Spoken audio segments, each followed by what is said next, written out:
नमस्कार। News fest के इस विशेष कार्यक्रम बातूनी में आपका स्वागत है।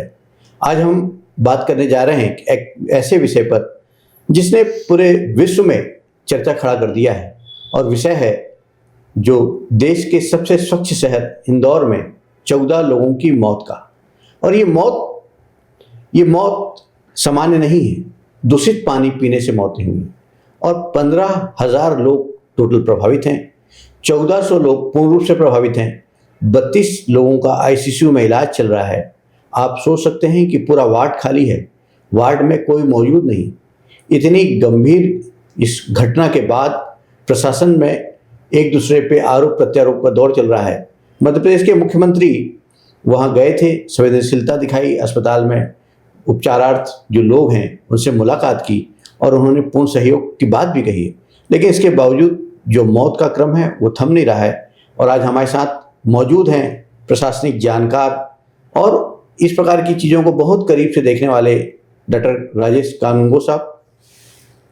कानूनगो साहब, बताइए कि जो ये मार्मिक घटना जो हुई है इसको किस ढंग से देखते हैं आप, और क्या ऐसा लगता है कि जो भारत में अपने आप को 8 बार सबसे स्वच्छ शहर का तमगा हासिल करा चुका है ये शहर, इस प्रकार की दयनीय स्थिति में? यही सबसे बड़ी शर्म की बात है कि देश में जो सर्वे हुआ है स्वच्छ शहरों का, उसमें लगातार इंदौर जो है सबसे स्वच्छ शहर माना जाता है। तो स्वच्छता क्या सिर्फ सड़कों पर दिखना चाहिए, पार्क में दिखना चाहिए, हरियाली हो चारों तरफ वो दिखना चाहिए, बिल्डिंगें ठीक से पुती हुई है इसका मतलब स्वच्छता है, कहीं कचरा नहीं है ये स्वच्छता है। लेकिन जो पीने का पानी एक साधारण सी चीज है कि सरकार यदि उसको भी ठीक से उपलब्ध नहीं कर पा रही है, क्योंकि वहाँ जो एक इंदौर में बस्ती है भागीरथपुरा, वहाँ की यह घटना है और दूषित पानी पीने के कारण वहाँ पर 14 लोगों का अभी क्या आंकड़ा है हमारे पास, तो उतने लोगों की मृत्यु हुई है। और वहाँ पर जो शहर की सरकार है, नगर पालिका निगम है, उसके महापौर जो हैं भार्गव जी, उनका ये कहना है कि मेरे कारपोरेशन के लोग मेरी सुनते नहीं हैं।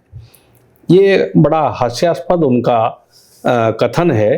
यदि आपके नहीं सुनते हैं तो या आप उनको दंडित करिए, अथवा आप अपना पद छोड़ दीजिए। जिसकी सुनेंगे वो वहाँ पर नागरिकों को सुविधा उपलब्ध कराएगा। जब नगर निगम हर चीज का टैक्स लेती है तो टैक्स का पैसा जो है जनता की खुशहाली के लिए, सुख सुविधा के लिए खर्च क्यों नहीं होता?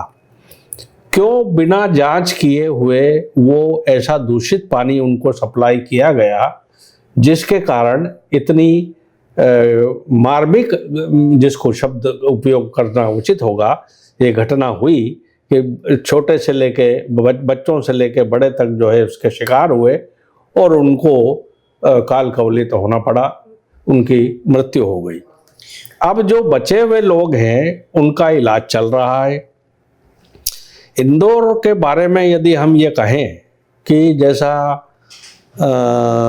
मध्य प्रदेश के मुख्यमंत्री डॉक्टर मोहन यादव ने कहा भी था, प्रेस कॉन्फ्रेंस में उनसे एक सवाल पूछा गया था कि इंदौर आपके प्रभार का जिला है, तो उनका जवाब यह था कि नहीं, ऐसा नहीं है, जो जिले किसी के प्रभार के नहीं है वो मेरे प्रभार में है। तो जो भी हो, तो फिलहाल इंदौर को वो देख रहे हैं। नगरीय प्रशासन मंत्री जिनके अधीन ये सब कुछ आता है वो भी इंदौर के हैं। अब ये सारी चीजें होने के बावजूद यदि नागरिक इस तरह से त्रस्त हो रहे हैं और दूषित जल के कारण उनकी मृत्यु हो रही है, वहाँ पर और भी कई कांड इंदौर में हो चुके हैं कि चूहे ने काट लिया, एमवाई हॉस्पिटल में वहाँ चूहा कांड भी हुआ है, और भी बहुत सारी चीज़ें वहाँ पर घटित हुई हैं। तो इस पर जो है, इसको स्पष्ट रूप से यदि कहा जाए तो स्थानीय प्रशासन का ये फेल्योर है, और फेल्योर ही नहीं, बहुत बड़ा फेल्योर है। इस पर शर्म से तार तार होकर के महापौर को तो कम से कम अपना त्याग पत्र दे ही देना चाहिए।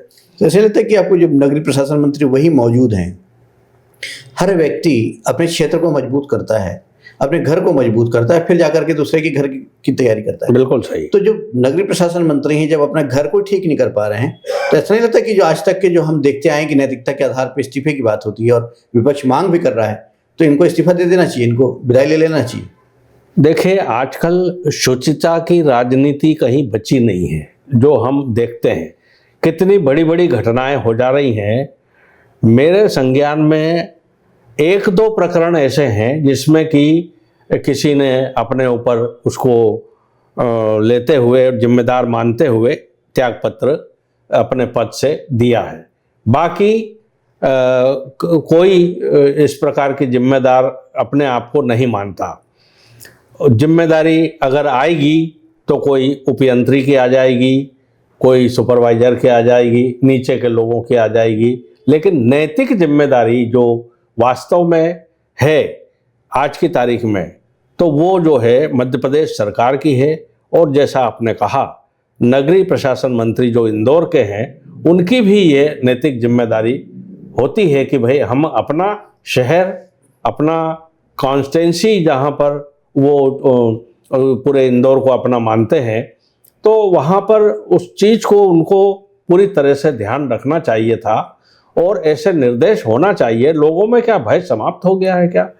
क्यों घटना होने के बाद हम जागृत होते हैं? हमेशा घटना ना हो इसके उपाय कभी कहीं होते नजर नहीं आते हैं। इतनी बड़ी घटना हुई तो यदि ये सब जगह जो पीने का पानी है इसकी जांच हो करके और सप्लाई होता, तो ये तो एक प्रकार का अपराध है।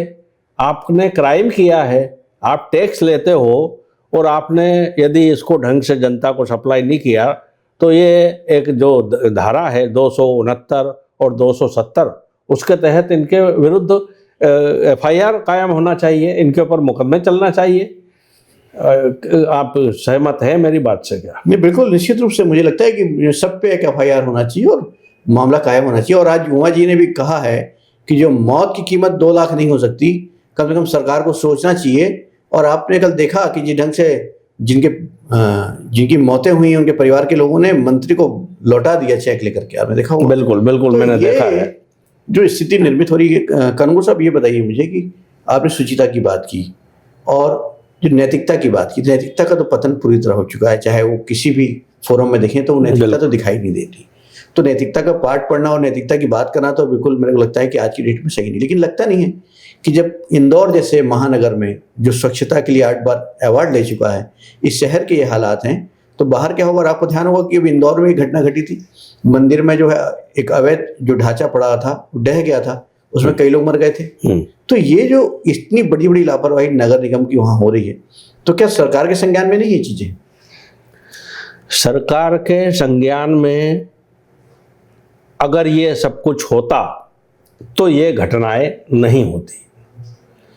इसमें इंदौर का जो जिला प्रशासन है वो भी कहीं से अपने आप को साफ सुथरा घोषित नहीं कर सकता।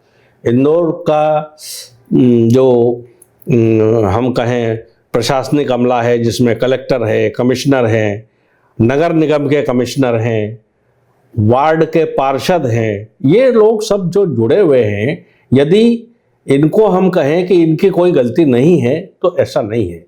बार बार जब आप मीटिंग करते हैं और समीक्षा बैठकें करते हैं हर चीज़ की, तो समीक्षा में क्या ये चीज़ नहीं उठाई जाती है?